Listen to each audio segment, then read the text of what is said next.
Hello viewers, welcome to my YouTube channel quick English in Bengali. তো আজকের এই ভিডিওতে আমি তোমাদের সাথে শেয়ার করব ডাফ এন্ড ডার্টের কোশ্চেন বান্স থেকে ক্লাস 12 এর জন্য থ্যাংক ইউ ম্যামের ভয়েস চেঞ্জের পার্ট 3। তো এর আগে পার্ট 1 এবং পার্ট 2 শেয়ার করেছি, আশা করি তোমরা এর আগের ভিডিওগুলো দেখেছো। যদি না দেখে থাকো এই ভিডিও ডেসক্রিপশন বক্সে প্লেলিস্টের লিংক পেয়ে যাবে, অবশ্যই করে কিন্তু চেক করে নিও।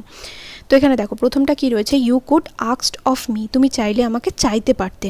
তাহলে আমাকে চাইতে পারতে, ইউ কুড আস্কড মি। তাহলে আই এখানে অবজেক্টে মি বসে রয়েছে, তাহলে এখানে আই হয়ে যাবে। দেখো এখানে মোডালসের ব্যবহার হয়েছে, তাহলে আই কুড বি আস্কড, তাই তো। আই কুড বি আস্কড, আজকের পাস্ট পার্টিসিপল কি আস্কড বাই ইউ, অফটা এখানে আর দরকার নেই। I could be asked by you. তারপর এটা he had dried his face, সে তার মুখটাকে শুকনো করে নিল। তাহলে তার মুখ হচ্ছে এখানে অবজেক্ট, তাহলে হিজ ফেস এখানে বসে যাবে। হিজ ফেস হ্যাড বিন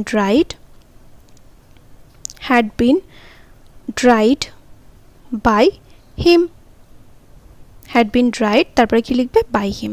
আচ্ছা, যারা এখন অবধি ক্লাস 12 এর পিডিএফগুলো সংগ্রহ করনি এমসিকিউ, এসএকিউ এবং ব্রড কোশ্চেন এবং গ্রামারের, তাদেরকে বলবো যে যদি পরীক্ষায় ভালো রেজাল্ট করতে চাও তাহলে অবশ্যই করে কিন্তু পিডিএফগুলো সংগ্রহ করে নাও। যারা মনে হচ্ছে যে হ্যাঁ আমার প্রিপারেশন খুব একটা ভালো হয়নি, আমি তো কিছুই লিখতে পারবো না বা বুঝতে পারছি না যে কোন প্রশ্নগুলো ইম্পর্টেন্ট, কোন প্রশ্নগুলো আসবে, সমস্ত পিডিএফ কিন্তু তোমাদের দিয়ে দেওয়া হবে। এই ভিডিও ডিসক্রিপশন বক্সে যে হোয়াটসঅ্যাপ নাম্বার রয়েছে সেখানে কন্ট্যাক্ট করো। আর পিডিএফের প্রাইস ভীষণই অল্প রাখা হয়েছে, তোমরা সবাই পিডিএফটা নিতে পারো। আর অনেকেই ইতিমধ্যে সংগ্রহ করে নিয়েছো, কোনো রকম ডাউট থাকলে আমাকে কিন্তু অবশ্যই জিজ্ঞাসা করো। পরেরটা, he could make a dash for it down the hall, সে হল ঘরের মধ্যে দিয়ে দৌড়ে গেল। তাহলে এখানে দৌড়ে যেতে পারতো, তাহলে এখানে সে দৌড়ে যেতে পারতো, তাহলে এখানে এ ড্যাশ হচ্ছে এখানে অবজেক্ট। কুড মেক দেখো মোডালসের ব্যবহার হয়েছে, তাহলে এখানে এ ড্যাশ লিখলাম। তারপর কি হবে, কুড বি মেড, মেক থেকে কি হয়ে যাবে made, for it down the হল, এটা তারপরে লিখে দেবে বাই হিম। ঠিক আছে, তারপরেরটা দেখো, I did not snatch people's pocket book, আমি লোকের পকেট বই বা টাকার ব্যাগ ছিনিয়ে নিইনি। তাহলে লোকের টাকার ব্যাগ আমার দ্বারা ছিনিয়ে নেওয়া হয়নি। দেখো এখানে সিম্পল পাস্ট টেন্সে রয়েছে এবং নট রয়েছে এখানে। তাহলে পিপলস পকেট বুক হচ্ছে এখানে অবজেক্ট, তাহলে এটা প্রথমে বসবে পিপলস পকেট বুক, তারপরে কি হবে এখানে প্লুরাল নাম্বার তো এটা, তাহলে ওয়্যার হয়ে যাবে আর ডিডটা উঠে যাবে। ওয়্যার নট, স্ন্যাচের পাস্ট পার্টিসিপল কি স্ন্যাচড বাই মি বসে যাবে। তারপর এটা I was not going to say that, আমি সেটা বলতে চাইছিলাম না, তাহলে সেটা আমার দ্বারা বলতে চাওয়া হচ্ছিল না, পাস্ট কন্টিনিউয়াস টেন্স এবং সাথে না বাচকও রয়েছে। তাহলে দ্যাট ওয়াজ নট, ওয়াজন্ট যেমন আছে থাকুক, wasn't being gone to say, ঠিক আছে, being gone to say by me। এর পরেরটা যেটা রয়েছে দেখো, I have done things to, আমি এরকম অনেক জিনিসই করেছি। তাহলে এখানে অবজেক্ট কোনটা, থিংস টু, অনেক জিনিস করেছি, তাহলে থিংস টু এখানে যেহেতু প্লুরাল নাম্বার তাহলে হ্যাভ বিন ডান। দেখো প্রেজেন্ট পারফেক্টে ছিল, প্রেজেন্ট পারফেক্ট থেকে তো চেঞ্জ হবে, have been done by me. তারপরটা, you might run that comb through your hair, তুমি চাইলে চিরুনিটা তোমার চুলের মধ্যে দিয়ে একটু চালিয়ে নিতে পারো। তাহলে এখানে চিরুনিটা তোমার চুলের মধ্যে দিয়ে, ওই চিরুনিটা তোমার চুলের মধ্যে তুমি চালিয়ে নিতে পারো, তাহলে দ্যাট কম হচ্ছে এখানে অবজেক্ট। মাইট রান এখানে হচ্ছে মোডালসের ব্যবহার হয়েছে, ইউ হচ্ছে সাবজেক্ট, তাহলে এখানে কি হবে দ্যাট কমটা এখানে বসলো। That comma might be run might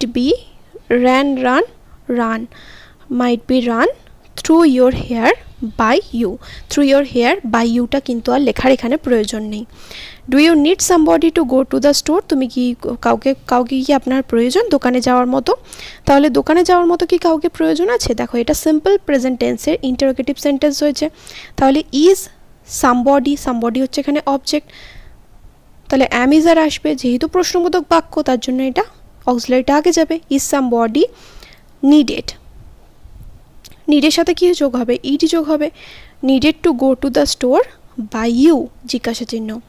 I was going to make cocoa, আমি কোকো বানাতে চলেছি, তাহলে এখানে কি বানাতে চলেছি, কোকো বানাতে চলেছিলাম, তাহলে এখানে পাস্ট কন্টিনিউয়াস টেন্সে রয়েছে দেখো ওয়াজ গোয়িং, তাহলে এখানে কোকো প্রথমে বসবে, কোকো ওয়াজ বিইং, মেক থেকে কি হবে ওয়াজ বিইং গন হয়ে যাবে being gone to make by me.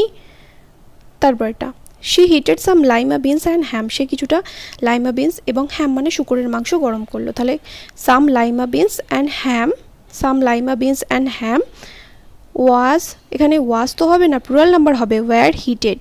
Main ভার্বের পাস্ট পার্টিসিপল, হিটের পাস্ট পার্টিসিপল কি হিটেডই হবে, হিটেড বাই শি থেকে কি হবে হার।